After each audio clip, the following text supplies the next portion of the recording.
Well, I think that's it. I think the war's already over, even if it hasn't properly started yet. Because for a while now, there's been a lot of rumors that AMD may not even attempt to compete with Nvidia on the high end of the next generation Radeon 8000 graphics cards, and now AMD's senior vice president has pretty much confirmed it, saying that I think they care about the most right now is scale, and that they don't really care about going after the 10% or making graphics cards for people who only drive Porsches, which is a very odd statement, but oh well. That means that yes, pretty much the thing we've all been worried about is most likely coming true, that there will be no competition to the likes of the 5090 or the 5080, unless Intel Battlemage just explodes onto the scene out of nowhere, but I doubt it. And AMD might still have an ace up the sleeve when it comes to satisfying the top enthusiasts, and that being creating ultra powerful graphics cards by heavily utilizing chiplets to scale performance. However, we don't know too much about any of that just yet. So what do you think about all of this? Are you disappointed by this? Or do you just not care because you wouldn't buy a graphics card that expensive anyway?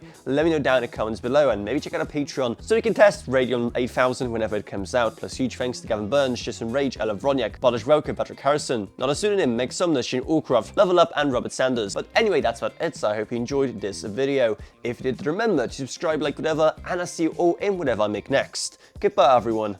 Goodbye.